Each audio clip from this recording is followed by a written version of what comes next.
Vous accueillir au Roison Park en cette période de Coupe du Monde. Voilà, on s'est dit que c'était un beau clin d'œil, même si malheureusement la Coupe du Monde était aux États-Unis. Donc aujourd'hui, on va vous parler du cabinet libéral de demain. Il entre en jeu ce soir et on va vous communiquer un certain nombre de sujets.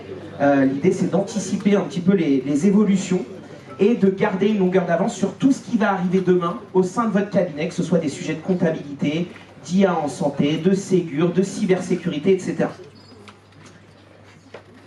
Alors du coup, cet événement, il est co-organisé avec 3 sociétés. La première, c'est Doctolib, que vous connaissez tous, j'imagine, qui est un éditeur de logiciels en santé.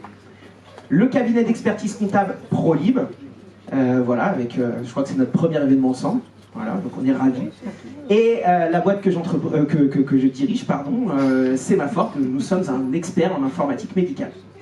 On a la participation ce soir aussi de l'assurance maladie et du GIE Sésame Vital, donc on est ravis de les accueillir. Ils seront tout à l'heure à animer un atelier autour de toute la partie réglementaire et Ségur. Et donc voilà, donc merci d'être là, merci à l'assurance maladie et merci au GIE Sésame Vital. Alors le déroulé de la soirée, il a déjà quand même bien, la soirée a déjà bien commencé. Donc en effet, il y a eu une visite du Roison Park. J'espère que ceux qui ont fait la visite, vous avez apprécié, que vous avez pu entrevoir le décor et les travers des rouges et noirs. J'espère que vous êtes bien restaurés sur le cocktail d'accueil, puisque pour être très clair, là pendant 1h15, il n'y aura pas de petit four, il n'y aura pas de champagne, donc ça reprendra qu'à partir de 21h15. Et donc là, on se retrouve pendant 1h15 pour une plénière. Sur laquelle, comme je vous disais, on va traiter de 4 sujets. Le premier, c'est la cybersécurité, donc c'est un sujet dont je vais parler, dont j'aime parler d'ailleurs. Le deuxième, c'est l'IA en santé, donc ce sera animé par Lucille, ici présente. Le troisième sujet, la facturation électronique, donc par Solène, qui est experte comptable à destination des professionnels de santé. Et enfin, je finirai par une petite passe au GIE Sésame Vital et à la CPM d'Ille-et-Vilaine, pour parler du Ségur Vague 2 et puis des évolutions réglementaires qui sont à venir. Alors je les ai présentés, donc du coup voilà, mais je vais en reparler. Donc Solène Chauvon qui est experte comptable associée du cabinet ProLib, Lucille Jourdan qui est directrice régionale de Doctolib, et moi-même je passe puisque je l'ai déjà fait. Ensuite on est accompagné, on a voulu mobiliser beaucoup de gens sur cette soirée. On voulait vous apporter un maximum de réponses, pouvoir vous accompagner tout au long de l'événement. Et donc du coup on est un peu plus d'une trentaine mobilisés, donc on devait être 30 sur la photo à la base, mais il y avait des absents, qui nous ont rejoints un petit peu plus tard. Mais ils sont là, et en fait ils sont facilement reconnaissables, puisque on a mis une petite bande jaune. Vous avez un liseré bleu en tant qu'invité. Si vous avez une bande jaune, oui, vous êtes de l'organisation. Donc du coup moi je vais démarrer par la cybersécurité. Voilà, sujet très important et puis pour le coup d'actualité. Et donc l'objectif c'est qu'ici on n'aura pas trop le temps, comme on traite 4 sujets qui pourraient tous se traiter en 2 heures, on n'a pas trop le temps pour le coup de poser des questions et d'y répondre. Donc ce qu'on vous propose c'est de dérouler cette présentation avec les 4 sujets et puis ensuite de poser toutes vos questions pendant les ateliers, c'est vraiment l'objectif. Donc moi je vais vous parler de cybersécurité. Alors déjà il faut savoir que Sémaphore, nous sommes un prestataire référencé par l'État, prestataire référencé cybermalveillance. Et donc forcément on aime parler de ces sujets de cyber qui sont hyper importants en tant que prestataire informatique dédié aux professionnels de santé. Évidemment la cyber fait partie des sujets numéro 1 très probablement. Alors moi j'aime bien démarrer toujours mes présentations pour ceux qui me connaissent par des cas concrets. Donc je vous propose 3 cas concrets pour démarrer. L'objectif c'est de savoir si ma présentation va servir à quelque chose ou si vous êtes déjà super calé sur les thématiques cyber. Bon, à vrai dire, les questions sont assez simples, donc du coup, si vous n'avez pas les réponses, en effet, il faudra bosser le sujet. Alors, première question, si cette fenêtre apparaît sur votre écran, qu'est-ce que vous faites? Alors, c'est visiblement un message de Microsoft. Alors, je suis désolé, c'est un peu petit, donc je vais vous lire. Votre appareil a été verrouillé. Appelez le support technique Windows au 09 77 19 94 56. L'appel est gratuit. Qu'est-ce que vous faites? Vous appelez? Non, vous appelez pas? C'est gratuit, hein? Alors évidemment, on n'appelle pas, il s'agit d'une alerte au faux support. Donc quel est le principe de ces alertes au faux support? En fait, vous allez vous donner la main finalement à un pirate, parce qu'en fait, vous allez appeler le numéro, il va vous dire « Ok, je vais prendre la main, je vais vous dépanner, etc. » Il prend la main, et c'est là que la cyberattaque commence en fait. au moment où il a la main du coup sur votre ordinateur. Et donc là, vous allez vous retrouver à avoir un pirate qui va soit faire l'exfiltration de données, c'est-à-dire vous voler des données, soit encrypter votre base de données, etc. etc. Moi, je vois Mégane là-bas qui prend des photos sur un tabouret, faites attention quand même. Alors, qu'est-ce que vous devez faire? Alors, vous ne devez pas appeler le numéro indiqué, donc ça c'est évident, mais je le précise quand même. Vous pouvez éteindre et rallumer votre ordinateur, parce que ça permettra possiblement d'enlever le message, parce que parfois vous avez cet écran bleu, et finalement vous pouvez rien faire d'autre. Et ensuite, je vais contacter nous ou contacter votre prestataire informatique pour un check-up complet de la machine et voir s'il n'y a pas un malware de déjà installé sur votre ordinateur. Généralement, si vous avez ce message-là, c'est soit vous êtes allé sur un site de pirate, soit, entre guillemets, vous avez déjà un malware installé sur votre poste. Alors, si je reçois ce SMS, qu'est-ce que vous faites? Alors, je vais vous le lire, parce que je pense que c'est petit. Qui voit par là-bas, là, non? Vous voyez pas? Non. Bon. Alors, du coup, votre carte CPS arrive à expiration. Cliquez sur ce lien avant le 10 novembre pour la mettre à jour au risque de ne plus pouvoir télétransmettre. L'adresse, c'est http://macpsvitalsantefr.com. Qu'est-ce que vous faites? Vous y allez ou pas? Sans CPS, vous n'allez plus pouvoir bosser. Hein. Alors, évidemment, on ignore le message, on bloque le numéro pour éviter voilà, si vous recevez un SMS comme ça d'une personne, peu probable que ce soit un ami à vous qui vous fasse une blague. Et donc, il s'agit d'un SMS de phishing. Donc, je pense que vous avez tous déjà entendu parler du phishing. Hein. On vient vous cliquez sur un lien et puis ensuite vous rentrez des données personnelles et on vous les vole. Alors, comment détecter ces SMS de phishing? D'ailleurs, je pense que vous avez tous dans la salle au moins reçu « Je suis le facteur, le colis passe pas dans la boîte aux lettres ». Évidemment, c'est un SMS de phishing. Sauf que quand on reçoit ce genre de SMS, forcément, on a toujours une livraison en attente et puis on se dit « Ah, peut-être que là, c'est un vrai SMS ». Alors, très souvent, ça l'est pas. Alors, du coup, comment le détecter? Alors déjà, moyen très simple. Vous voyez en haut, on a un 07 66 05 59 51. C'est un numéro classique. Et en fait, si c'est un organisme étatique qui vous écrit, ça va être un 36 quelque chose, ça va être un numéro à 5 chiffres. Et là, pour le coup, c'est pas le cas. Ensuite, non, je n'ai pas fait de faute d'orthographe dans le SMS. C'est justement que parfois, dans ces SMS de frauduleux, on a des fautes d'orthographe. Donc évidemment, si c'est un organisme qui vous écrit, normalement, il n'y a pas de faute d'orthographe, ou alors ça la fout mal. On vous presse, caractère urgent, attention, dans 10 jours, plus de CPS. Donc ça vous met la pression et des fois ça fait cliquer. Et pour tout vous dire, des fois les emails ou les SMS de phishing sont tellement bien faits que même nous, avec un œil avisé, on a du mal à les détecter et on s'y prend à 2 fois. Alors ensuite, le lien qui pour le coup est pas vraiment officiel, macpsvitalsantefr.com. Donc voilà, là on a 4 indicateurs qui font que ce SMS c'est du grand n'importe quoi et évidemment c'est une tentative de cyberattaque. Alors là, oh bonjour docteur Le Magadou, j'avais dit, bienvenue. Alors du coup ce que je vous propose c'est qu'il y ait une place juste là. Ravi de vous voir, ça fait longtemps. Alors je suis dans le train, à quel réseau Wi-Fi puis-je me connecter? À Monique. Alors, aucun. Si vous avez les bonnes réponses, ça m'arrange pas. J'aimerais que vous vous trompiez quand même. Alors, aucun. Oui, c'est la réponse. Alors, pourquoi? Parce que tout simplement parce que c'est un réseau Wi-Fi public, et qu'un réseau Wi-Fi public, ce n'est pas sûr. Donc en fait, il y a plusieurs possibilités si vous êtes dans le train ou si vous êtes dans un hôtel, etc. Il ne faut jamais se connecter. Ah, je vois quand même des gens qui disent « Ah bon ?» Eh ben ouais. Alors en gros, moi je peux très bien nommer mon téléphone déjà et puis l'appeler SNCF officiel. Et là vous vous connectez à mon téléphone et puis là je vous pirate vos données. Et donc du coup, bon, moi j'en ferai pas grand chose parce que je suis gentil. Mais si la personne est malveillante, elle pourra récupérer plein de choses sur vous. Donc l'objectif c'est quoi? Si vous êtes avec votre téléphone, vous faites de la 4G. Alors moi je vais souvent à Paris régulièrement, pour le coup c'est vrai que dans le train, la 4G c'est pas fou, mais malheureusement c'est le seul moyen d'avoir du sûr. Ensuite il y a la possibilité, donc si vous voulez traiter vos emails par exemple avec votre ordinateur, vous avez la possibilité de vous connecter en partage de connexion à votre téléphone, et là pour le coup on est sécure. Maintenant en effet il faut avoir une bonne connexion 4G. Et ensuite vous pouvez vous équiper d'un petit outil, un outil VPN qui permet d'établir un canal sécurisé entre vous et Internet. Et là, pour le coup, vous pouvez vous connecter à un réseau Wi-Fi public. Maintenant, dans un train, et je sais de quoi je parle pour le coup, ni le réseau Wi-Fi public, ni la 4G fonctionne bien, donc bah, du coup, il faut faire une pause, hein, et puis vous dormez, c'est très bien. Alors, pourquoi je parle de cybersécurité aujourd'hui?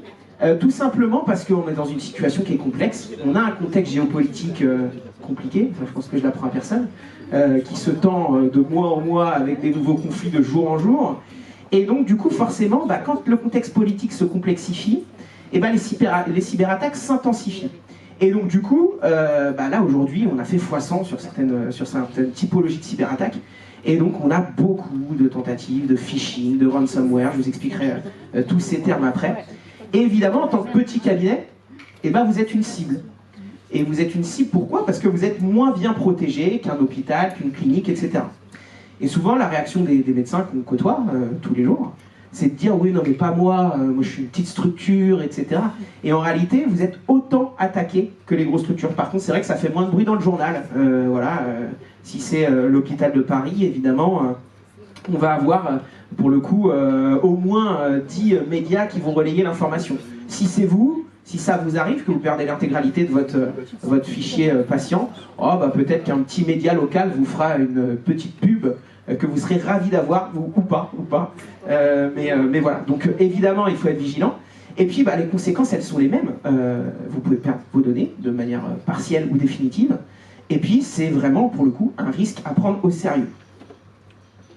Alors du coup, l'impact d'une cyberattaque, il est multiple.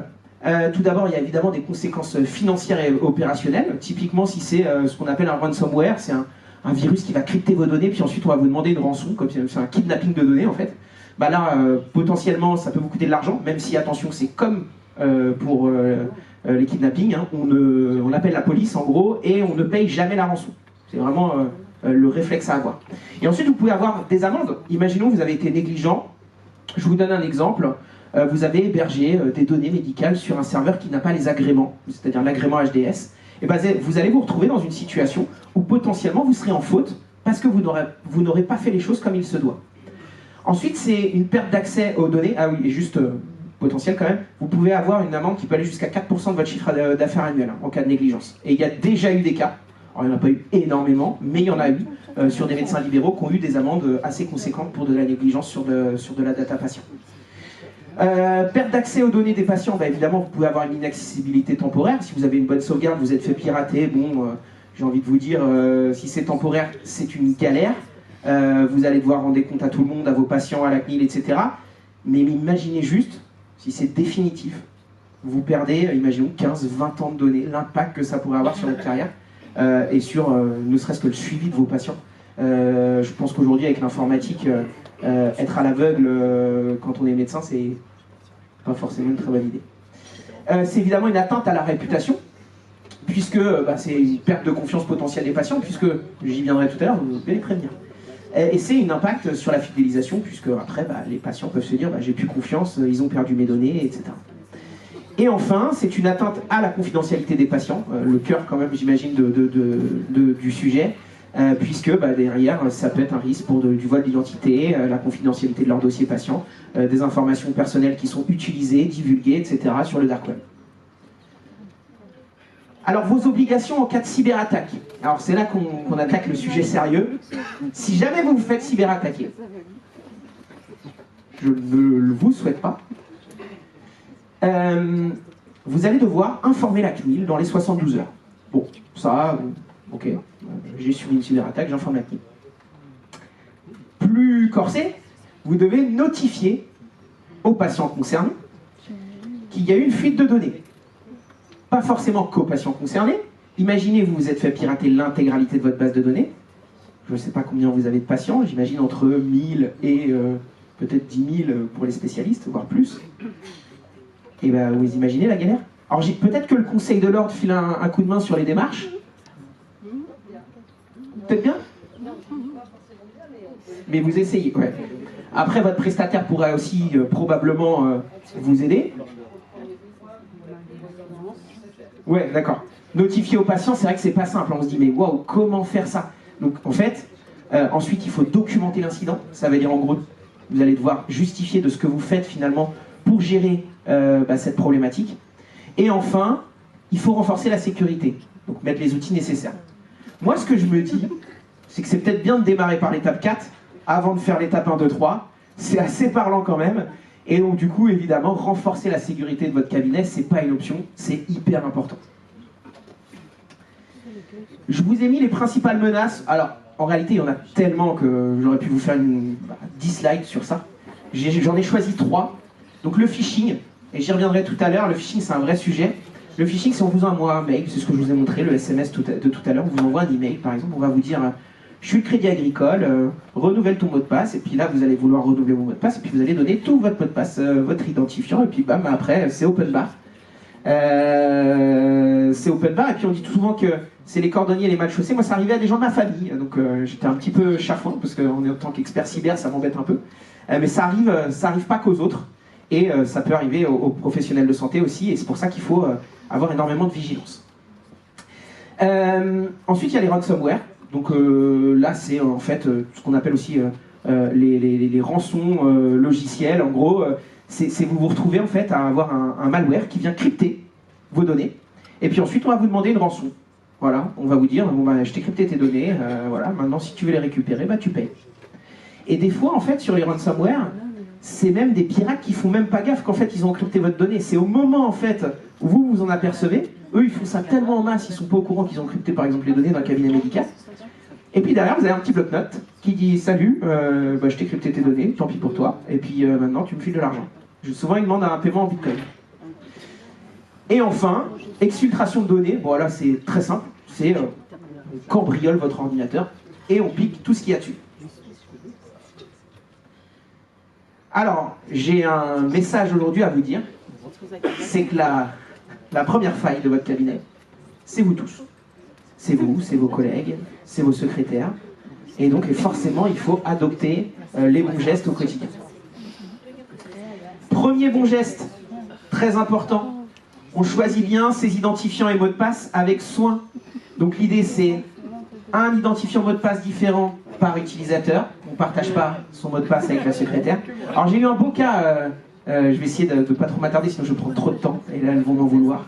Mais j'ai eu un beau cas cette semaine. J'ai vu un poste arriver en atelier, un poste qu'on doit dépanner. Et puis j'ai vu des mots de passe tout autour de l'écran. C'était un bel iMac. Alors je ne sais pas si personne est dans la salle. Et il y avait des mots de passe partout. Des mots de passe, des mots de passe, des mots de passe, des mots de passe. Et évidemment, bah là c'est open bar. Hein, n'importe qui passe dans votre cabinet, un artisan, une femme de ménage, etc. a accès à toutes vos données. Donc évidemment, on ne les stocke pas ni dans un calepin, ni sur un écran, ni sous un clavier, peu importe, voilà. Donc il faut des mots de passe complexes qui respectent les recommandations de la CNIL. Alors les recommandations de la CNIL, c'est 12 caractères, une majuscule, une minuscule, des chiffres, des caractères spéciaux. Et ensuite, il faut que ce soit différent entre chaque site et logiciel que vous utilisez et stocké dans un espace sûr. Et là, vous allez me dire, c'est ingérable. Et oui, c'est ingérable, mais en fait, il y a des outils pour gérer ça, ça s'appelle des gestionnaires de mots de passe. Vous retenez un mot de passe, et lui vous génère des centaines de mots de passe pour tous les outils. Et vous tapez toujours le même. Donc évidemment, il faut que ce mot de passe de gestionnaire soit sécurisé, et puis ensuite, tout va bien. Je vous montre juste ça, je la trouve hyper parlante cette slide, mais je pense qu'avec, à part ceux qui ont des très bons yeux, vont le voir. Si on voit, par exemple, un mot de passe, vous mettez que des chiffres. Et ben, n'importe quel pirate, il va décoder instantanément, même s'il y a 10 caractères, votre mot de passe, avec n'importe quel outil, et voilà, il va décoder le mot de passe. Si vous mettez toujours 10 caractères, mais avec des symboles, des chiffres, des lettres, des majuscules, des minuscules, il va mettre 5 ans. Bon, là, déjà, c'est un peu plus sécure. Et si vous rajoutez 2 caractères, il va mettre 34 000 ans. Donc bon, 34 000 ans, bah, écoutez, qu'il y aille. Alors, ensuite, mettre son poste à jour, donc notamment son système d'exploitation, ses antivirus à jour, etc. Et là, je vais vous faire un focus sur Windows 10. Est-ce qu'il y a des gens dans la salle qui ont encore Windows 10? Alors, soit tout le monde est sérieux, soit il y a des menteurs. Non, je plaisante. Alors, du coup, tous ceux qui sont sur Windows 10 encore ou sur macOS 13 aujourd'hui, vous êtes vulnérables à énormément de cyberattaques. Pourquoi? Parce qu'il n'y a plus de support aujourd'hui sur ces systèmes d'exploitation. Et donc toutes les failles qui sont exploitées par les pirates, eh ben, en fait, elles ne sont plus corrigées par les éditeurs Microsoft et iOS. Rapidement, sécuriser l'accès Wi-Fi de votre cabinet. Donc déjà, quand on fonctionne en cabinet, on fonctionne avec des câbles, ça fonctionne mieux, ça bug moins. Donc le Wi-Fi, à part nous mettre des ondes dans la tête, ça ne sert pas à grand-chose quand on a un ordinateur fixe. Et ensuite, ne pas donner votre mot de passe Wi-Fi à vos patients. Si vous faites ça, bah lui c'est open bar, hein, s'il a un petit niveau en informatique, et ben il va accéder à votre réseau, et puis il va vous pirater. Et en fait, ça c'est faisable, on peut donner un code Wi-Fi aux patients, à condition d'avoir un hotspot sécurisé, et ça se fait avec du matériel, notamment avec des firewalls, qui permettent de faire un réseau distinct pour vos patients. Je me dépêche. Ensuite, les bons réflexes. Très très bons réflexes, très important. C'est de prévoir un verrouillage automatique de vos postes de travail. Alors, il y a des raccourcis pour ça, plutôt que d'aller faire verrouiller à la souris. Pour Windows, c'est Windows L. Et pour Mac, c'est CTRL commande Q. Alors vous allez voir, je suis un Mac et vous allez dire, bah, il ne sait pas faire. Bah ouais, parce qu'en fait, maintenant sur les nouveaux Mac, vous avez juste la possibilité de mettre votre empreinte et ça verrouille tout de suite. Donc moi, dès que je pars, dès que je fais, même je vais me faire un café, je vais discuter avec quelqu'un, je verrouille systématiquement ma session, puisqu'en fait, bah, n'importe qui peut passer dans votre cabinet, comme je disais, un artisan, un femme de ménage, la secrétaire, peu importe. Et du coup, ça se fait en 2 secondes et vous sécurisez complètement votre poste de travail. Hop, je suis allé trop vite. 91% à votre avis, qu'est-ce que c'est? Petite question. 91%, vous pensez à quoi? 91% des gens ce soir se sont fait cyberattaquer par nous dans la journée? Non, on n'aurait pas osé. Alors je vais vous dire, 91% des attaques, des cyberattaques, démarrent par un email. Et en effet, aujourd'hui, ce qu'il faut comprendre, c'est que tout démarre de l'email. 91%, c'est énorme. Et donc évidemment, quand je dis que la première faille, c'est vous, c'est que sur l'email, il faut avoir énormément de réflexes. Donc déjà, évidemment, vérifier la cohérence entre l'expéditeur présumé et le contenu du message. Typiquement, si vous avez Crédit Agricole, mais c'est jean-michel@gmail.com qui vous écrit, c'est pas hyper cohérent, ça. Il ne faut pas ouvrir les pièces jointes d'expéditeurs que vous ne connaissez pas, et même quand vous les connaissez, faites attention. Passez votre souris quand il y a des liens. Vous savez, en gros, quand vous avez un lien, il vous met le lien, par exemple, cliquez ici, et puis quand vous passez dessus, vous allez voir, il vous met là où vous allez aller. Typiquement, si vous voyez une adresse complètement loufoque, il ne faut pas y aller. Ne répondez pas par mail à une demande d'informations personnelles. Voilà, ça c'est du phishing. Désactivez l'ouverture automatique des pièces jointes, des documents téléchargés, etc. Et lancez une analyse antivirus avant de les ouvrir. Bon, ça, je vous avoue, même moi je ne le fais pas, mais je suis vigilant. Et alors, s'il vous plaît, et ça je vous le demande et je le dis à chaque personne que je connais, arrêtez de relayer les messages de type alerte virale. Qu'est-ce que vous allez faire quand vous faites ça? C'est-à-dire que vous avez les fameuses chaînes. En fait, vous allez donner la base mail de tous vos amis pour que les gens se fassent attaquer. Les pirates, ils ont besoin de quoi? Ils ont besoin d'emails. Donc si vous transférez les mails à tout le monde et que vous continuez et que vous alimentez ces chaînes, et ben vous allez vous retrouver dans une situation où, grosso modo, vous allez finalement rendre vulnérables vos proches, vos amis, vos collègues, et donc évidemment il faut être très vigilant. Rapidement, les outils à mettre en place, je ne vais pas passer trop de temps là-dessus, parce qu'en fait, en gros, on a un atelier sur la cyber juste après, donc vous pourrez aller poser toutes vos questions à mon équipe sur ces sujets. Un antivirus, solution obligatoire. Alors il y a des gratuits, il y a des payants, et il y a des antivirus monitorés. Alors le gratuit, évidemment, s'il est gratuit, c'est qu'il est moins performant que le payant, sinon il serait payant. Et ensuite, aujourd'hui, un antivirus, il faut qu'il dispose, quand on l'utilise dans un cadre professionnel, il faut qu'il soit monitoré par un prestataire informatique. Je vais vous expliquer comment nous, on travaille. On a aujourd'hui tous les agents des antivirus installés chez nos clients. On a des milliers d'agents installés. Et en gros, à tout moment, si vous faites cyberattaquer, si votre poste n'est pas à jour au niveau de l'antivirus, etc., on le voit et on peut agir. Et ça, c'est une vraie sécurité d'antivirus. Sinon, je pense que si vous n'avez pas ça, les 3/4 de vos antivirus sont mal paramétrés, sont gratuits peut-être, qu'ils ne sont pas performants. Des fois, il y a plein de fonctionnalités, mais elles ne sont pas configurées. Vous allez vous retrouver à être en défaut de sécurité. Attention aux fausses croyances, d'ailleurs, très important. Oui, sur macOS, les virus existent. Oui, sur Linux, les virus existent. Et en fait, très clairement, c'est juste que sur macOS, il y en a un peu moins parce que, en fait, il y a moins de gens qui utilisent Mac. C'est tout simplement pour ça. Mais évidemment, il y a des malwares sur tous les outils aujourd'hui que vous utilisez et même sur vos smartphones. Et d'ailleurs, je vous invite aussi, je parlais de mise à jour tout à l'heure, à mettre à jour vos téléphones. Le pare-feu, c'est en complément, donc c'est une boîte qu'on met au niveau du réseau qui va venir compléter votre cybersécurité.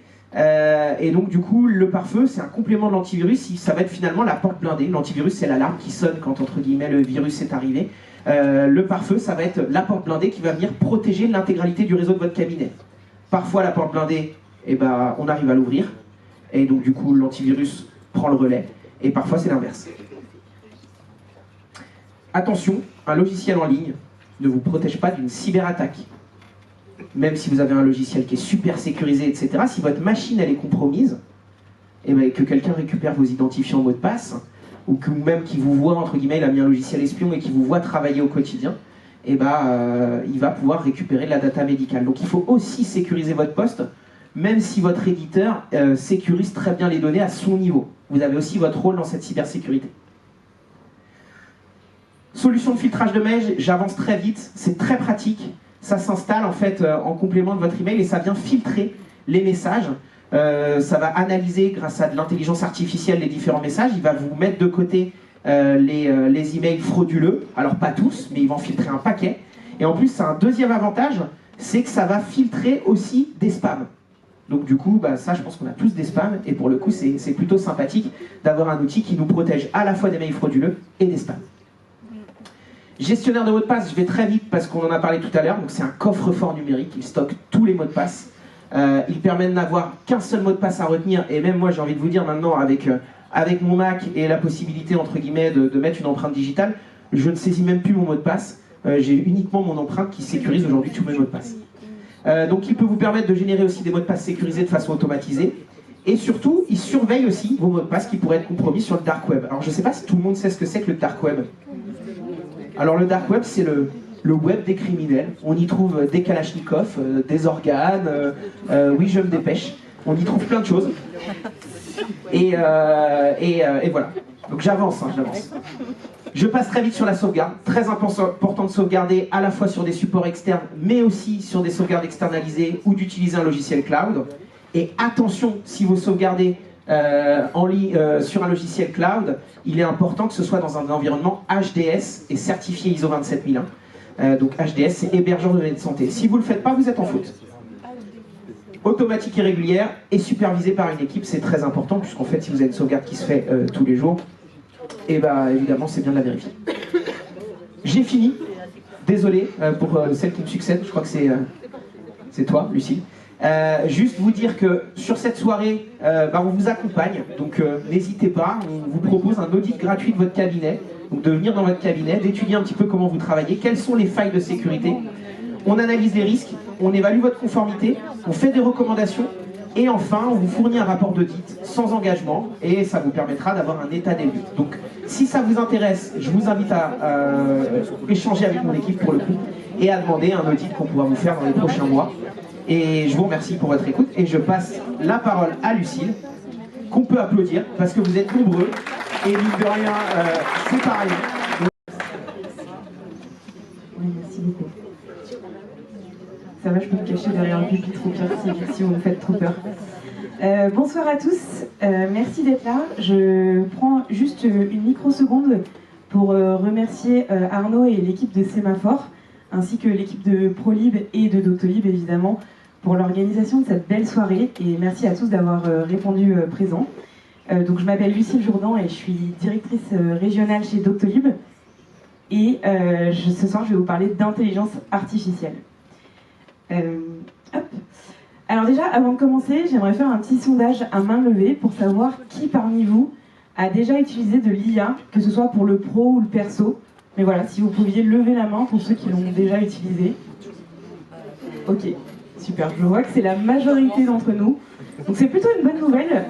Ça veut dire que vous êtes déjà monté dans ce train de l'IA, qui est un train qui va plutôt à grande vitesse, je dirais.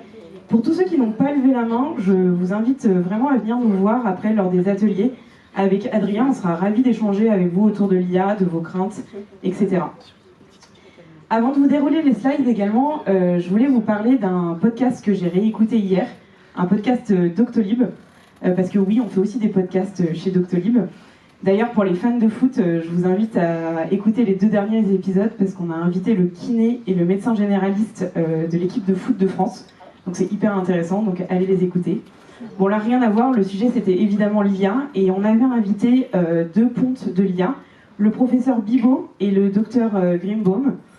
Et en gros, ce qu'il disait dans ce podcast, c'est que l'IA, c'est pas quelque chose de futuriste, c'est quelque chose qui existe déjà dans les cabinets médicaux et dans la médecine. Et j'ai retenu surtout une citation, enfin une phrase du professeur Bibot. Je voulais vous la lire. Il dit que l'IA permet de réintégrer l'humain dans les protocoles de soins. Donc on ne parle pas de moins d'humain, mais de plus d'humain. Il dit aussi quelque chose de très important, et ça je voulais vraiment insister là-dessus ce soir. Il dit que ChatGPT et tous ces outils grand public, ce sont des modèles généralistes et ils ne sont pas du tout faits pour la médecine. Je vous donne un exemple très personnel, parce qu'ils vont toujours dans votre sens en fait. Par exemple, si j'ai un argument avec mon conjoint et que je demande son avis à ChatGPT, il va toujours me donner raison, alors que parfois, ça m'arrive aussi d'avoir tort. Donc vraiment, ces outils-là, j'insiste là-dessus, ce ne sont pas des outils faits pour la médecine, et la médecine doit utiliser des outils certifiés, créés par des médecins, pour des médecins. C'est exactement notre ambition chez Doctolib, et c'est ce que je vais essayer de vous montrer ce soir. Je reprends juste la définition concrètement de ce que c'est l'intelligence artificielle, parce qu'on en entend parler tous les jours, tout le temps. Ce matin à la radio, j'entendais encore un débat sur l'IA. J'ai une Morgane qui me parlait d'une formation d'IA cet après-midi. Enfin, tout le monde en parle tout le temps. Donc, qu'est-ce que c'est l'intelligence artificielle?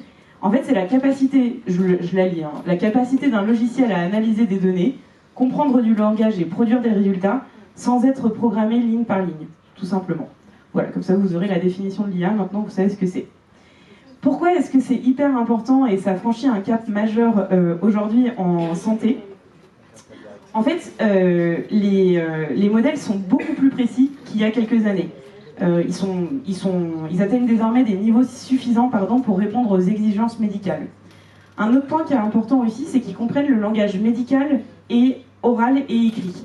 Et ça c'est très important parce que tout passe par l'oral et l'écrit dans le soin. Et enfin, l'IA est devenue accessible à tous.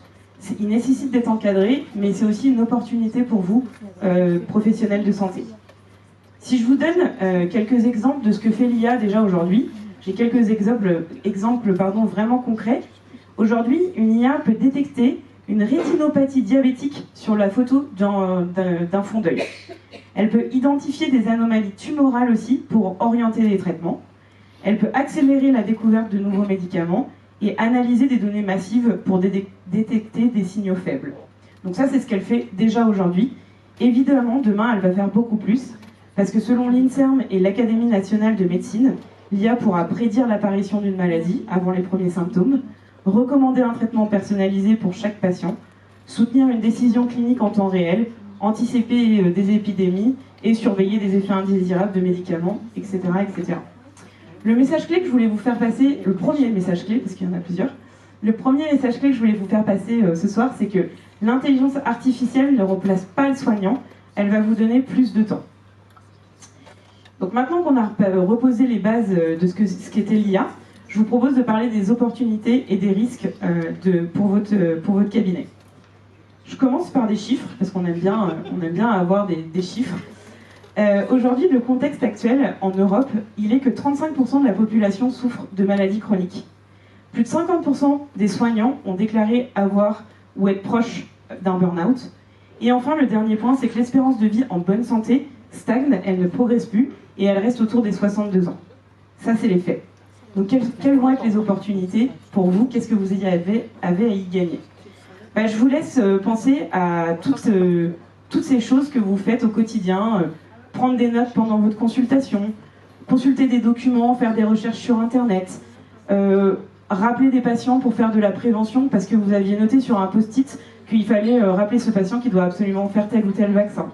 Rappeler des patients en dehors de vos horaires de consultation et des horaires d'ouverture du cabinet. Tout ça concrètement, c'est ce que l'IA va venir faire et remplacer. C'est évidemment des tâches nécessaires, mais ce ne sont pas des tâches médicales, et l'IA va le faire pour vous. En gros, votre consultation se retranscrit et se synthétise toute seule, vos données patients se structurent et se codifient automatiquement, Vous allez recevoir des alertes contextuelles pour les rappels et pour faire de la prévention, ainsi que vos patients. Et un assistant téléphonique va pouvoir répondre à vos patients 24 heures sur 24, même quand vous êtes fermé. Et ce que je vous décris là, c'est vraiment pas de la science-fiction, c'est ce qu'on fait déjà, nous, chez Doctolib. Donc voici les opportunités, mais pour être honnête avec vous, l'IA, c'est pas de la magie, et il serait irresponsable de ne pas parler des risques quand on parle d'IA. Le premier risque, et Arnaud en a un petit peu parlé au niveau de la cybersécurité, c'est la sécurité des données. En fait, je vous en parlais en introduction, mais aujourd'hui, si vous tapez des informations médicales dans une IA du type ChatGPT ou un outil public, vous êtes sur une fuite de données potentielle. Et donc, du coup, vous êtes dans l'obligation d'utiliser des outils certifiés, puisqu'en santé, c'est évidemment pas acceptable de faire des fuites de données. Donc, les outils certifiés, c'est la certification HDS, donc hébergeur agréé de données de santé, conforme au RGPD, et ça, c'est non négociable. Le deuxième risque qu'on peut identifier, c'est de croire que l'IA va décider à votre place. Alors, elle n'a pas le droit de le faire et elle ne le fait pas. L'IA, elle vous assiste, elle suggère, elle transcrit, mais c'est vous qui diagnostiquez, c'est vous qui prescrivez, c'est vous qui signez. La responsabilité médicale, elle reste 100% dans vos mains, et Dieu merci. Le troisième risque, c'est utiliser le mauvais outil, donc ça revient un peu, ça se lie au premier risque, mais voilà, aujourd'hui tous les outils ne sont pas forcément adaptés au médical, et donc posez-vous toujours la question de est-ce que cet outil va être bien adapté pour moi, pour ma pratique. Et enfin, le dernier risque, celui qu'on peut oublier, c'est la déshumanisation. J'ai réussi à le dire du premier coup, je suis très fière. Du coup, l'IA, son objectif, c'est vraiment de vous libérer du temps pour passer plus de temps, soit avec vous-même, soit avec votre famille, soit avec vos patients. Mais si vous voyez que l'IA que vous utilisez vous éloigne de tout ça, idem, posez-vous la question de est-ce que j'ai le bon usage de cette intelligence artificielle. Donc, deuxième message clé, l'intelligence artificielle simplifie votre quotidien et fonctionne toujours sous votre supervision, jamais à votre place. Les risques existent, mais on sait les maîtriser. Du coup, quel est notre rôle, nous, éditeurs de logiciels, dans tout ça? On a 3 axes majeurs. Le premier, il est tout simple. Ça va être d'intégrer l'IA dans vos outils du quotidien. Donc en fait, de façon transparente, dans votre agenda, dans votre logiciel médical, etc. L'idée, c'est d'avoir des fonctionnalités d'IA dedans. Le deuxième axe, c'est de résoudre, grâce à cette IA, des problèmes encore sans solution. Et évidemment, le troisième objectif très important, c'est de maintenir le plus haut niveau d'exigence en termes de sécurité. Et ça, c'est vraiment notre rôle en tant qu'éditeur de logiciels. Chez Doctolib, on le fait de façon un petit peu différente. En fait, la première chose qu'on fait chez Doctolib, c'est vraiment qu'on travaille main dans la main avec les soignants. Je vous explique, on a des médecins qui sont intégrés dans nos équipes produits. On a un comité médical qui valide chaque fonctionnalité d'IA avant qu'elle arrive entre vos mains. Et évidemment, on a des soignants testeurs, qu'on appelle les bêta-testeurs, qui sont impliqués dans chaque étape de la co-construction. Deuxième chose, qui est très importante aussi, c'est qu'on va chercher les meilleures expertises mondiales. On recrute également les meilleurs ingénieurs en Europe et même aux États-Unis. Je vous donne un exemple. Il y a 2 ans, on a acquis une société qui s'appelle Aaron, qui était les pionniers de l'assistant vocal médical, développé avec l'université de Berlin. Je ne saurais pas le prononcer parce que je n'ai pas fait allemand. Mais tout ça pour vous dire qu'en fait, on ne réinvente pas du tout la roue, on intègre plutôt des solutions qui existent déjà à nos solutions.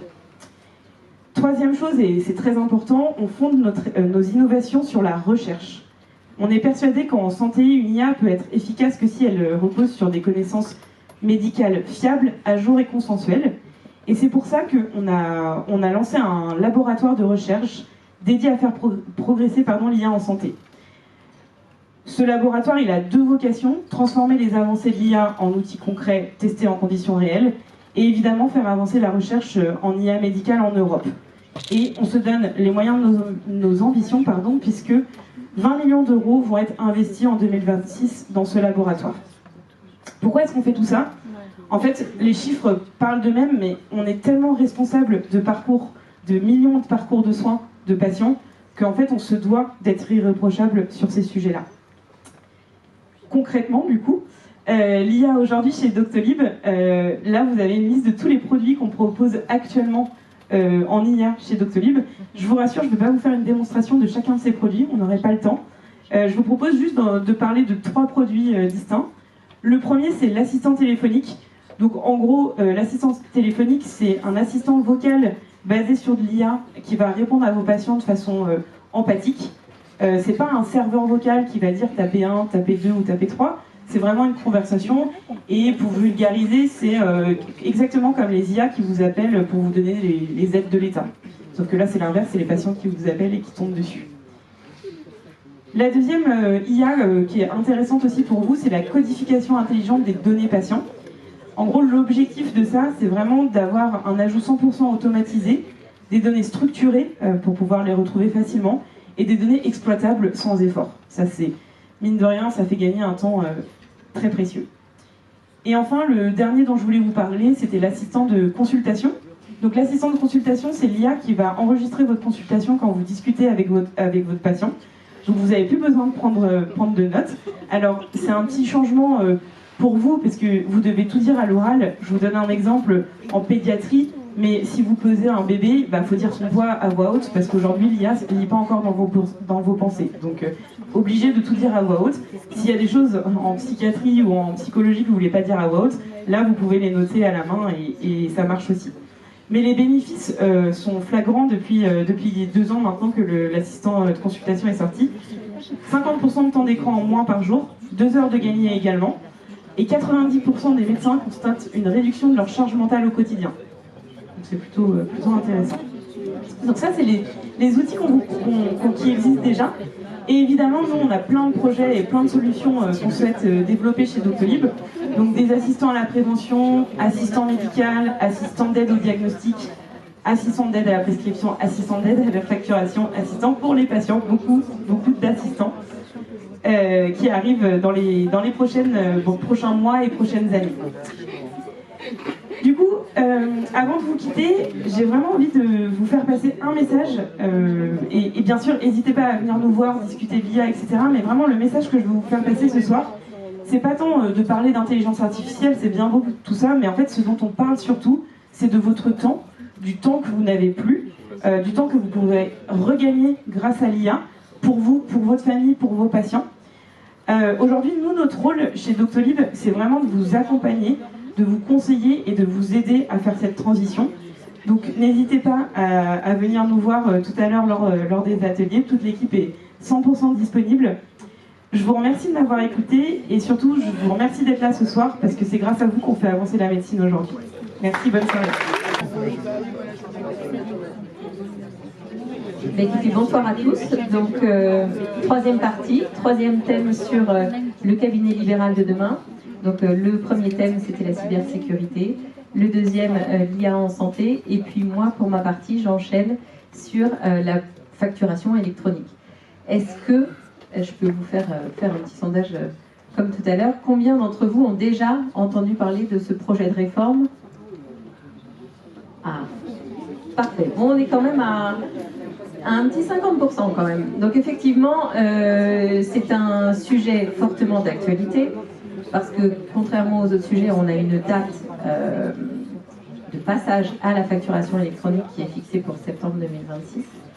Et donc c'est un chantier à mener là sur l'été et qui concerne tous les professionnels. Donc du coup ma mission ce soir, c'est un petit peu de vulgariser ce changement, et vous allez voir que ça va entraîner quand même beaucoup de changements dans votre façon alors non pas forcément d'exercer, mais en tout cas de gérer votre comptabilité et tout l'aspect administratif, fiscal, financier. 3 petits points. Donc dans une toute première partie, je vais vous donner le grand cadre de cette réforme pour que vous compreniez le but. C'est vrai que si vous ne comprenez pas le but de cette réforme, vous ne pouvez que la vivre comme une contrainte. Beaucoup de nos clients qu'on appelle en premier sont plutôt réfractaires à ces changements. Mais au final, comme toute la machine que l'on voit qui avance, je pense que ça peut vous faire quand même gagner au final beaucoup de temps dans la gestion de vos cabinets. Donc il faut prendre le bon virage et essayer de choisir les bons outils pour bien piloter cela. Donc en tant qu'expert comptable, normalement votre interlocuteur privilégié pour ce type d'échange restera votre expert comptable. Donc n'hésitez surtout pas, à la suite, si j'ai pas répondu à toutes vos questions, à venir nous voir dans les petits box si jamais vous voulez plus de détails. Si je repose une question, combien d'entre vous ont déjà un petit peu vu l'outil que sera l'usage d'une plateforme agréée? Ah, merveilleux. Donc, c'est pour ça que je vous dis que c'est quand même un virage très important, parce que pour autant, il a été fixé, je vais le dire après, mais dans une loi de finances de 2024. Les éditeurs de logiciels travaillent depuis 2024 à nous sortir ces fameuses plateformes. Tout le monde doit y passer pour cet été, et pour autant, très peu de gens en ont vu la couleur. Donc on attend ardemment que tous les éditeurs de logiciels nous donnent tous les accès et nous donnent plus de démos. Donc j'ai réussi à en avoir une pour ce soir pour vous aider à vous projeter, mais vous allez voir que ça reste encore un petit peu expérimental. Donc on attend beaucoup de choses de cette réforme, mais le plus grand qui attend des choses de cette réforme, c'est l'administration fiscale. Parce que pour vous donner le contexte, dans cette réforme de la facturation électronique, l'État et Bercy attend de récupérer, en plus de ses recettes actuelles, entre 6 et 10 milliards d'euros par an. Donc le but de cette réforme, c'est de lutter contre toutes les fraudes à la TVA. Donc c'est un montant quand même énorme, et compte tenu de nos difficultés financières actuelles, qui n'est pas négligeable non plus. On fait partie d'un des derniers pays européens à prendre en fait cette réforme. Énormément d'autres pays y sont passés et ont vu notamment les bénéfices et l'impact fiscal lié à donc cette réforme. Donc voilà, on ne va pas y échapper, ça fait plusieurs années que c'est dans les tuyaux, donc là voilà, il va falloir sauter le pas. Ce qu'il faut savoir, c'est que quand l'État a quelque chose en tête, de toute façon, ils vous mettent une contrainte, et que la contrainte, c'est la pénalité. La pénalité, elle va être de 500 € par trimestre à tout professionnel qui ne souscrirait pas à l'APA. Donc 500 € par trimestre, vous voyez bien, c'est 2000 € par an à tout professionnel qui ne choisirait pas l'APA. Et pour moi, c'est presque... Il pourrait augmenter ces pénalités. Donc voilà, le virage est donc de bien passer à la facturation électronique, de prendre l'outil nécessaire. L'outil nécessaire, vous l'aurez compris tout au long de cette présentation, ça s'appelle une plateforme agréée, PA, et donc au 1er septembre 2026. Je vais vous redonner le calendrier de cette réforme. Je vous l'ai déjà dit à l'instant, mais c'est important de comprendre que la première loi de finances qui a validé ce projet de réforme était en 2022, avec une date qui devait être 2024-2025. Compte tenu des événements post-Covid et autres, tout a déjà été reporté pour que ce soit finalement la loi de finances de 2024 qui acte définitivement le passage à la facturation électronique en septembre 2026. Ce qu'il faut comprendre, c'est que, vous voyez, avril-juin, on est encore dans les tests et préparations. Les éditeurs sont un petit peu en retard. On va y arriver, mais normalement, on va pouvoir, nous, experts comptables, en tout cas sur nos PA, on va pouvoir vous inscrire dès le mois de juillet. Vous voyez bien qu'on sort de notre période fiscale, vous savez tous ce que c'est de vos échanges avec votre expert comptable. Donc il va falloir qu'on réenchaîne sur juillet-août pour brancher l'ensemble de nos clients. Donc normalement, vous avez déjà eu des messages, voilà, des échanges. N'hésitez surtout pas à demander un échange privilégié pour répondre à toutes vos questions, mais j'espère qu'après ce soir, il n'y en aura plus. Donc fin août, dernier contrôle pour vérifier que vous êtes bien branchés, pour éviter les pénalités. 1er septembre, l'obligation, elle est la réception. Je vous mets cette obligation-là parce que c'est celle qui va vous concerner. Seules les grandes entreprises doivent, elles, facturer via l'APA en septembre. Mais vous, en tant que médecin, vous devrez être en mesure de recevoir ces factures dès le 1er septembre. Donc vous ne pourrez recevoir des factures d'EDF, on en a parlé tout à l'heure, de Doctolib, pour, je pense, Sémaphore et Prolib, ce sera là. On est un petit peu plus petit que Doctolib. Mais en tout cas, ce sont les très grandes entreprises qui passent à la facture, qui doivent émettre dès le 1er septembre. Et surtout, ce qui vous concerne, vous, c'est de recevoir, là c'est toutes les entreprises, pas que les grandes, doivent recevoir dès septembre 2026. Donc ce qui va se passer de septembre 2026 à septembre 2027, ça va être... Vous n'avez pas entendu dans le fond, mais c'est un bon résumé.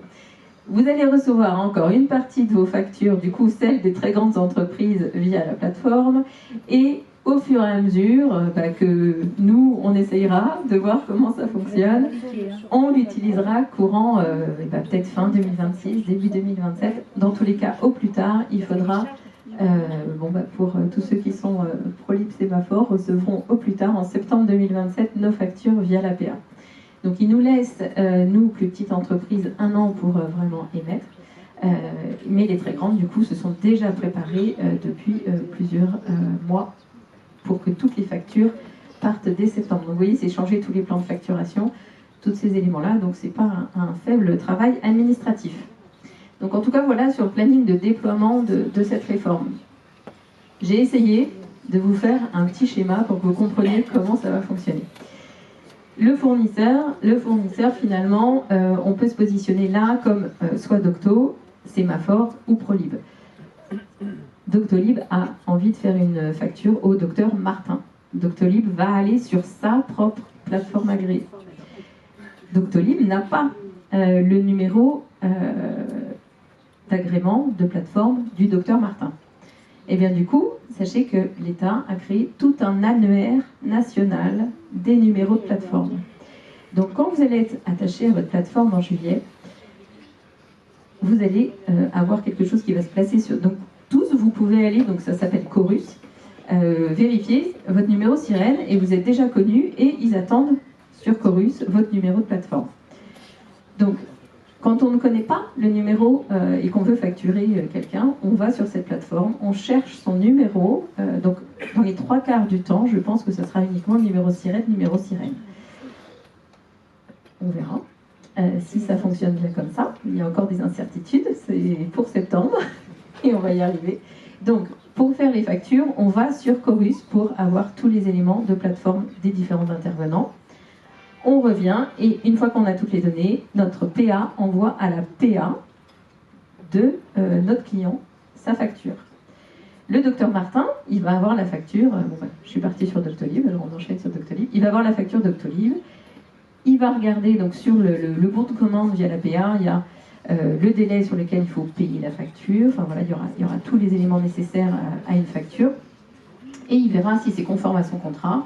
Si c'est conforme à son contrat, et ben sur la PA, il pourra directement aller payer la facture. Dès qu'il aura payé la facture, la PA du docteur Martin va dire à la PA de Doctolib, c'est payé. Donc, et voilà, l'affaire est réglée. Donc ça veut dire qu'on arrête les mails pour envoyer les factures. Les échéanciers de prélèvement, pourquoi pas toujours les donner, mais au final, la boucle, elle sera dans cet environnement-là. Et le fait que vous puissiez payer directement de votre PA, on arrêtera de faire des virements. Ça sera juste un clic via la PA. On arrêtera de payer par chèque. Voilà. Donc ça va quand même être un environnement totalement différent. Donc ça, c'est septembre pour toutes vos factures EDF, Orange. Je vais en parler après, mais pour vos SCI, si jamais le syndic c'est Foncia, et pas Foncia c'est une ETI, donc ce sera dès septembre. Donc il faudra être en mesure de réceptionner des factures de Foncia dès septembre également. Quand cette PA discute avec cette PA, vous voyez que le grand gestionnaire de toute cette réforme, c'est l'administration fiscale. Et donc l'administration fiscale regardera toutes les factures et vérifiera si tous les flux de TVA, lui, seront bien reversés en temps et en heure. Donc on est vraiment sur aller chercher toutes les fraudes à la TVA, de détecter toutes les personnes qui dépassent les seuils mais ne payent pas la TVA. Donc on est vraiment sur, en tout cas, un check total H24 des impôts sur tous ces flux. D'accord? Donc vous, là, je vous ai quand même mis un petit écran. Donc là on est sur Chorus, l'annuaire national, donc pour aller chercher, imaginez que vous voulez faire une facture pour un de vos clients. ça peut vous arriver, hein, on le met après, mais vous pouvez très bien faire une expertise. Et bien du coup, il faut que vous fassiez une facture au labo pour lequel vous avez fait cette expertise. Et bien vous serez dans l'obligation d'aller faire votre facture quand même via l'APA.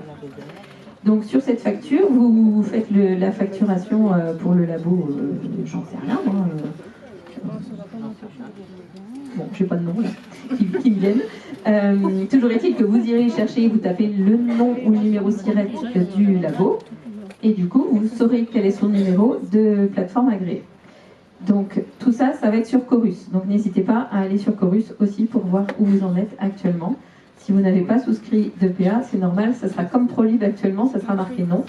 Mais n'hésitez pas à aller consulter et du coup à vous imprégner de tous ces changements qui vont arriver et qui vont devenir votre quotidien. Beaucoup de nos clients, quand on les appelle, nous disent « Ah mais moi cette réforme ne me concerne pas, je ne facture pas mes patients ». Donc j'ai quand même essayé de récapituler là un petit peu en quoi ça vous concerne. Effectivement, pour tout ce qui concerne dans vos 2035 ou dans vos CELARL, l'encaissement des recettes patients et honoraires de consultation, effectivement, sur toute cette partie-là, vous n'aurez pas à vous servir de votre PA. D'accord ? La PA, vous continuerez de gérer vos patients comme vous le faites aujourd'hui. Par contre, si vous venez à encaisser d'autres natures de revenus, comme des expertises, du conseil, certains d'entre vous font de la formation, toutes ces factures-là devront passer par la PA. Vous n'aurez pas, comme vous allez demander de l'argent à une entreprise qui elle-même aura un SIRET, vous devez passer par votre PA. Donc sur cette partie-là, déjà ça vous concerne un petit peu. Et puis en fait, cette réforme, elle vous concerne énormément sur toute la partie charge. Il ne faut pas oublier de charge dans vos 2035 et donc du coup, à échéance 1er septembre 2027, toutes vos factures de dépenses et de charges devront passer par votre PA. Donc, sans exception. Donc, très important pour vous. Donc, si on peut dire que cette réforme vous concerne et vous concerne pleinement, c'est surtout pour justifier de toutes les charges dans votre comptabilité. D'accord ? Au niveau des impacts, si on peut parler d'un impact global, vous aurez, parce qu'il y a quand même du positif à cette réforme, c'est qu'à un seul endroit, dans votre PA, vous aurez finalement toutes vos factures à terme. Donc là, plutôt que de gérer, aujourd'hui on est dans un monde quand même très particulier, vous avez une partie de vos factures par mail, une autre partie papier, enfin voilà, c'est quand même un peu le bazar. Donc on aura la possibilité de consulter et donc d'archiver toutes vos factures vis-à-vis de l'administration fiscale en cas de contrôle, votre dossier sera parfait. Vous pourrez aussi, via votre PA, aller payer, je vais vous montrer sur la petite vidéo après, en un seul clic vos factures, dès lors que vous les aurez validées. Donc ça va vous faire aussi gagner beaucoup de temps. Dans la mission de votre expert comptable, et là je pense que je vais en faire sourire certains, notre mission à la base n'est pas de vous envoyer ni 1, ni 2, ni 3, ni 4 mails par an, parce qu'il nous manque des factures. Ça, c'est pas compris dans notre mission. Mais du coup, on n'aura plus quand même ça à faire. Donc du coup, dans vos échanges avec votre professionnel, on va pouvoir vraiment passer aussi la marche au-dessus, pour s'il y a besoin, sur le conseil, la retraite et autres, 3 petits points. Donc j'ai envie de dire qu'on a beaucoup de dépliants pour accentuer le conseil et aller plus loin dans votre gestion fiscale, parce que le but d'un expert comptable, c'est surtout de vous faire payer moins de charges sociales, moins d'impôts, et que vous pilotiez bien vos revenus au quotidien. Donc, nous, dans le fond, au début, ça nous perturbe, évidemment, cette réforme, parce que les premiers concernés, ça va quand même être les experts comptables. Mais au final, on se dit que ça va quand même énormément de temps gagné, et du temps qui n'était absolument pas valorisé. J'espère que vous ne payez pas votre expert comptable pour qu'il trie vos factures à votre place. Donc, ça va quand même être un impact pour tout le monde, mais positif. Ensuite, comme vous avez vu que tout le monde va devoir utiliser une PA pour faire sa propre facture, toutes les factures que vous recevrez seront sur le même format. Donc au final, vous apprendrez et vous lirez 2 fois plus vite les factures, parce qu'au moins elles se ressembleront toutes. Donc ça aussi, c'est quand même pas mal, et il n'y aura plus de factures qui ne ressembleront pas vraiment à des factures. Donc, il y a quand même des points positifs. Si ce n'est la première contrainte de travailler beaucoup cet été pour passer tous à l'usage de votre PA. Cette deuxième partie, elle a pour but de vous expliquer comment ça va se passer. Nous, aujourd'hui, les clients ProLib, on a une appli. Les clients, globalement, ont l'appli à disposition. Sur cette appli, sur votre smartphone, vous pouvez déjà accéder à votre compta. Et bien, en fait, il va y avoir un deuxième petit module dans cette appli et qui va correspondre à la PA dès septembre. Et donc, dès septembre, en plus de gérer votre comptabilité, enfin, en tout cas de suivre l'avancement de votre comptabilité et de votre résultat, vous pourrez consulter toutes les factures qui seront liées à l'avancement comptable. Donc, directement sur votre smartphone ou sur ordinateur, vous pourrez gérer aussi toutes vos factures. Alors, je vais essayer de vous montrer la vidéo que j'ai réussi à obtenir pour vous montrer comment fonctionne le PA. Attendez, ça va charger. Ah, ça ne bascule pas.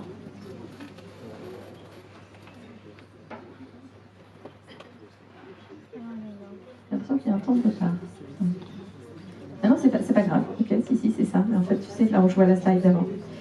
Donc, en fait, vous avez les différents écrans. Je suis vraiment navrée, mais du coup, j'ai pas plus grand. Vous avez des repères sur les autres écrans. On se projette, on est sur la plateforme. Et donc, vous voyez qu'il y a des onglets achat, vente. Donc, achat, c'est pour vos factures fournisseurs que vous recevez à payer.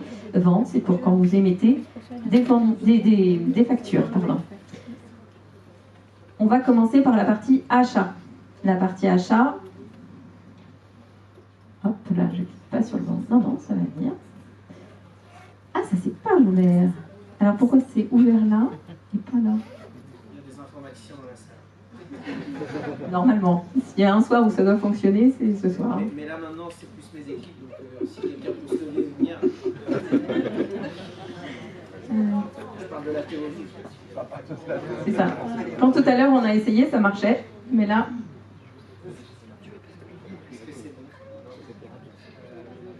On a un décalage entre l'écran et...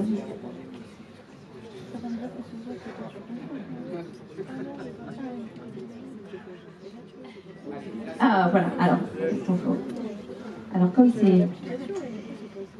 c'est pas le support exact que j'aurais voulu... Ouais,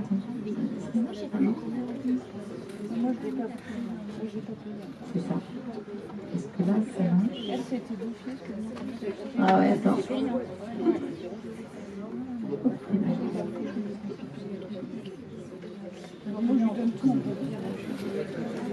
On y est.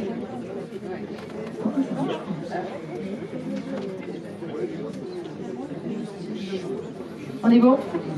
Bon, on va faire les factures de vente, on va pas faire les factures d'achat, c'est pas grave. Ce qu'il faut surtout que vous voyez, c'est que on va avoir le classement de toutes les factures, que ce soit les factures à faire ou les factures reçues. Vous aurez les brouillons, les missions, les questions. Vous pouvez directement, il y aura un système de chat, et à votre client ou à votre fournisseur, vous pourrez directement en fait leur envoyer des questions diverses et variées. Donc si vous n'êtes pas d'accord avec la facture, vous aurez moyen directement, plutôt que de repasser par l'email pour échanger avec votre fournisseur ou votre client, vous pourrez directement échanger avec lui. Vous pouvez rejeter les factures. Si je pense que ça va être une autre nature de fraude.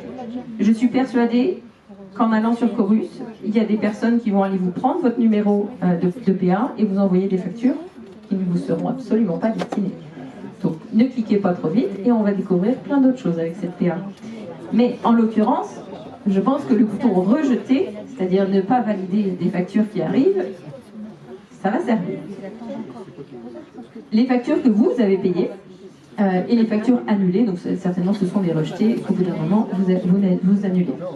Et puis vous pourrez quand même piloter toutes les factures. Donc là on est sur l'émission, on est dans la partie vente. Donc celles que vous avez faites qui ont été payées, celles qui ont été envoyées pas encore payées, celles que vous avez envoyées et qui ont été rejetées. Donc là ça mérite à lui qui a rejeté votre facture de lui faire un petit message en disant je ne comprends pas pourquoi tu as rejeté ma facture. Donc vous voyez qu'au travers de cette PA vous aurez quand même largement le temps et les moyens d'échanger avec vos clients et fournisseurs. Là, on est sur la partie achat, donc c'est exactement la même chose et vous aurez même des indices quand vous êtes en retard par rapport à la date d'échéance de votre facture. D'accord? Donc ça aussi, c'est très important. Vous pourrez gérer entièrement le flux de toutes vos factures. J'ai l'impression... jusque-là. Donc là, ma facture, on est bon, sauf que j'ai pas la fin, et en fait, ça ne s'affiche pas correctement. En gros, vous aurez le bouton là si vous acceptez la facture et si vous la rejetez. D'accord? Donc vous pourrez accepter et même payer la facture directement via le clic. Parce que dans le paramétrage de votre PA, évidemment, vous irez y renseigner votre RIB, votre mail, pour que éventuellement vous puissiez chatter en dehors et vous contacter différemment avec votre service client. Mais le but est vraiment d'utiliser cette PA jusqu'au paiement des factures. Donc, je pense que beaucoup d'entre vous auront encore des questions par rapport à ça. Les principales questions, ça va être et quand je vais faire des courses au Leclerc, comment le Leclerc va me donner la facture? Ah, voilà, je vois des têtes qui bougent. Donc ça fait partie des premières questions. Donc, les premières réponses que l'on obtient, c'est que normalement, même à la caissière de Leclerc, il faudra mettre votre SIRET et votre numéro de PA pour que du coup la facture vous soit envoyée via votre PA. Parce que Leclerc est une ETI, donc eux doivent facturer dès le 1er septembre. Mais j'ai pas encore été au Leclerc pour le vérifier. Donc voilà en tout cas la théorie. Donc dès que vous voudrez que la facture passe en professionnel, il faudra donner vos références de PA. Donc finalement, il faudrait presque avoir sur vous une deuxième ou troisième, quatrième carte de visite avec juste votre numéro SIRET et votre code de PA. Donc effectivement, on n'a pas encore toutes les réponses. Vous voyez bien que sur des démonstrations de PA, on n'est pas encore tout à fait abouti dans les schémas, mais c'est pour le 1er septembre 2026. Donc vraiment, le principal interlocuteur, vous l'aurez compris, c'est votre expert comptable. C'est lui qui est le principal intéressé pour avoir l'exhaustivité de vos pièces comptables et de vos pièces d'achat. Donc voilà, je pense que j'ai un petit peu dépassé aussi. Donc voilà, bah, écoutez, j'espère qu'en tout cas, j'ai répondu à toutes vos questions sur la PA. Et puis, bah, du coup, le prochain sujet, c'est Sésame Ségur. Ségur, c'est toi aussi.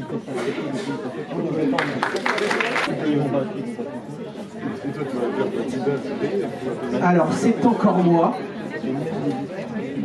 Je vois que ça s'impatiente un petit peu dans la salle. Je pense que tout le monde en a un petit peu marre. Vous avez envie des petits fours et du champagne. Alors, je crois qu'il n'y a plus de champagne, donc on peut en redemander. Je vais finir. Je vais clôturer cette soirée par les évolutions réglementaires et le Ségur Vague 2. Donc l'idée, comme j'ai dit tout à l'heure, il y a le GIE Sésame Vital qui est là, il y a la CPAM d'Ille-et-Vilaine, c'est des sujets qu'ils maîtrisent parfaitement. Et dans ce contexte, je vais juste vous donner quelques pistes, quelques sujets, pour que derrière... Alors je ne sais pas qui va être dans un cercueil, c'est très drôle. Alors j'espère que c'est pas moi, pour le coup. C'est un peu inquiétant, c'est en gros, on en a tellement marre de la présentation qu'on fait passer des messages via téléphone interposé. Bon, allez, allons à notre sujet. Du coup, je vais être bref parce que moi, le cercueil, ça ne m'intéresse pas. Je préfère rentrer chez moi auprès de ma femme et mes enfants ce soir. Donc, attaquons les évolutions réglementaires 2026 et Ségur Vague 2. Alors du coup, je vais commencer par parler de l'ordonnance numérique, parce que c'est un sujet, à mon avis, que vous avez côtoyé notamment cette année.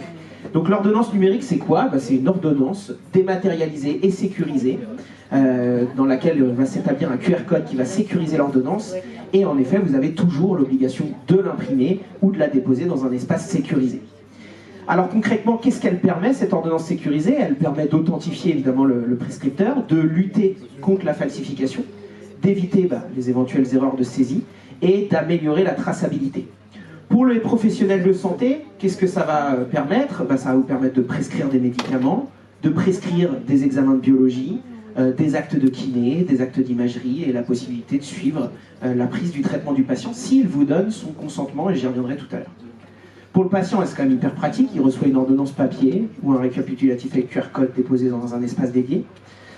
Il se rend chez son pharmacien, le pharmacien va arriver, il va toucher l'ordonnance et il va récupérer directement du coup le traitement de manière totalement sécurisée. Alors ce service, il est intégré évidemment dans vos logiciels métiers, j'espère pour vous, normalement c'est dans quasiment 90% des logiciels métiers aujourd'hui. Si ce n'est pas le cas, votre logiciel n'est pas Ségur et vous perdez des potentielles subventions. Ça concerne les médecins libéraux, salariés, les sages-femmes, les chirurgiens dentistes, les infirmiers, les kinés, etc. et c'est en place depuis le 1er janvier 2025. Alors pour faire une ordonnance numérique, il y a quand même quelques prérequis. Le premier, c'est d'avoir un INS qualifié. Donc ça, je pense que maintenant vous avez passé le cap du Ségur Vague 1 pour tous les professionnels de santé, vous êtes initiés à ça. Donc en effet, il faut faire appel au service INSI et que le patient soit qualifié. Ensuite, il faut établir la prescription avec une CPS, elle est obligatoire. Et pour le coup, il faut aussi faire une ordonnance avec un logiciel d'aide à la prescription, c'est-à-dire que tout doit se faire via une base médicamenteuse, soit par le Vidal, soit par la Banque Claude Bernard, soit par Synapse. Et évidemment, pour le suivi du patient, parce que l'ordonnance numérique permet de suivre si le patient a pris sa prescription, il faut recueillir son consentement, exactement comme pour le DMP. Si le patient n'est pas d'accord que vous puissiez suivre soit par exemple son traitement, soit ses séances de kiné, il a le droit de refuser. Et si, entre guillemets, vous n'avez pas posé la question, évidemment, vous n'avez pas l'accord du patient. Du coup, vous devez cocher sur votre logiciel métier la case oui.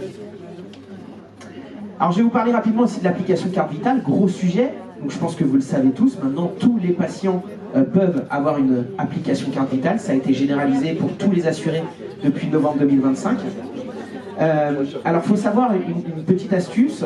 Aujourd'hui, seul le lecteur de QR code fonctionne avec iOS, c'est-à-dire avec un téléphone Apple, puisque en fait aujourd'hui sous Android vous avez la possibilité de faire fonctionner le NFC et le QR code, alors que sur iOS uniquement le QR code.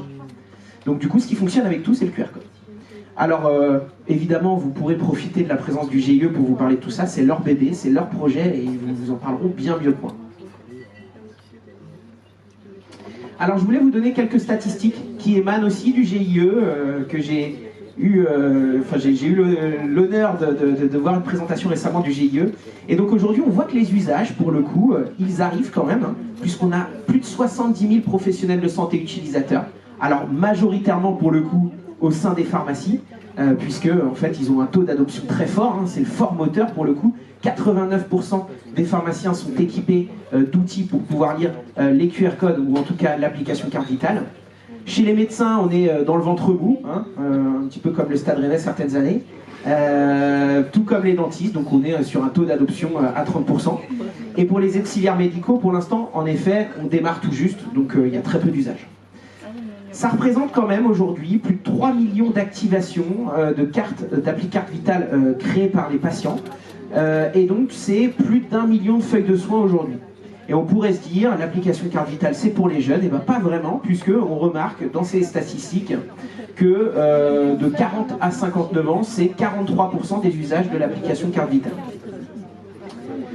Alors nous, on commercialise des lecteurs du groupe e-Santé France, qui est une filiale de Sémaphore. Donc on fabrique nos propres lecteurs. Et donc, ce soir, notamment, on fait une promo pour l'occasion, si vous n'êtes pas équipé. Et il faut savoir qu'en fait, il y a une subvention donnée par l'assurance maladie qui est de 140 € par an et qui finance finalement l'achat d'un lecteur.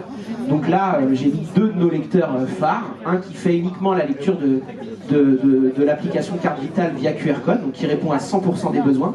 Et ensuite, un lecteur global, l'intégrale, qui va pouvoir lire la CPS, la carte vitale, l'application carte vitale avec le QR code, mais aussi avec le NFC, donc on a la combine de tout. Et ce lecteur, n'importe quel lecteur que vous avez acheté, mais tant qu'à faire, voilà, ce lecteur va pouvoir lire les vaccins et également les mutuelles. C'est la petite astuce en plus. Vous allez aussi avoir bientôt, ou peut-être que certains l'ont déjà reçu, je ne sais pas si quelqu'un a déjà reçu une CPS V4. Oui. Alors, est-ce que vous savez ce que fait cette CPS V4? Exactement. Donc déjà, elle est valable 6 ans. Donc ça, c'est plutôt pas mal. C'était 3 ans avant. Et surtout, avant, dès qu'on changeait de situation, d'adresse, etc., on devait changer de CPS. Donc c'était un peu galère. Maintenant, elle va pouvoir se télémettre à jour. Et donc du coup, ça nécessitera d'avoir la Cryptolib 5.2.2, mais je pense que vous l'avez tous, la fameuse version Ségur Ready. Et pour le coup, ceux qui utilisent encore un TLA, sachez que la CPS V4 ne fonctionnera pas avec votre TLA. Donc ça veut dire que là, c'est vraiment la mort du TLA. En 2023, les TLA ont arrêté d'être commercialisés. En 2025, les supports sur les TLA a été arrêtés par les constructeurs. Et là, avec la CPS V4, ça tue le TLA. Alors sachez qu'avec le groupe e-Santé France, on travaille sur un projet pour remplacer le TLA et on espère pouvoir mettre ça sur le marché très prochainement. Alors le forfait structure, c'est terminé. Maintenant, c'est la DONUM, dotation numérique. Alors en réalité, c'est le même principe, sauf qu'on va un peu plus tourner vers les usages. Avec le forfait structure, on vous incitait à utiliser les outils. Maintenant, on vous incite à les utiliser. Donc évidemment, il y a plein de critères, comme avec le forfait structure. Il y a une notion de compensation, ça veut dire qu'il y a des grands groupes, et en fonction de votre usage, si vous êtes très utilisateur d'un service mais pas d'un autre, ça va venir se compenser, ils feront la moyenne, et vous pourrez être éligible à vos subventions si vous répondez au seuil. Et ensuite, il y a une notion pour certaines spécialités de neutralisation. Ça veut dire que si l'indicateur n'est pas approprié à votre spécialité, et ben, très clairement, il peut être neutralisé par la CNAM. Alors, je vous ai mis très petit parce qu'en fait, la CPM vous en parlera mieux que moi. Mais en gros, on a deux grandes catégories. On a les indicateurs socles, avec en gros le fait de disposer d'un logiciel Ségur. Je pense que c'est le cas pour la plupart d'entre vous. Et puis d'atteindre une moyenne de 60% d'usage des téléservices principaux, à savoir l'AT, la DMT, la FSE, la PSE. Et donc du coup, c'est 60% en 2026 et ce sera 80% en 2028. Donc l'idée, c'est de vous accompagner progressivement vers les usages. Ensuite, il y a des indicateurs optionnels. Ça veut dire que si vous n'avez pas les deux premiers indicateurs socles, vous ne pouvez pas prétendre aux indicateurs optionnels. Et donc là, du coup, c'est pareil, on fait une moyenne du taux de recours aux autres téléservices avec la déclaration de grossesse, la prescription de transport, etc. La moyenne du taux de recours aussi à l'espace numérique. Et enfin, la fameuse prime dont je vous parlais pour l'usage d'un lecteur de QR code qui est de 140 € par an. Au total, 2 940 € versés par la CNAM. Alors en ce qui concerne le Ségur Vague 2, je pense que vous en entendez parler, etc. Et en réalité, le Ségur Vague 2, c'est ni plus ni moins qu'un accompagnement vers un usage plus important. Donc l'idée, c'est ce qu'a demandé aujourd'hui la CNAM auprès des éditeurs, c'est vraiment de faciliter les usages, d'automatiser pour que ce soit plus simple pour vous.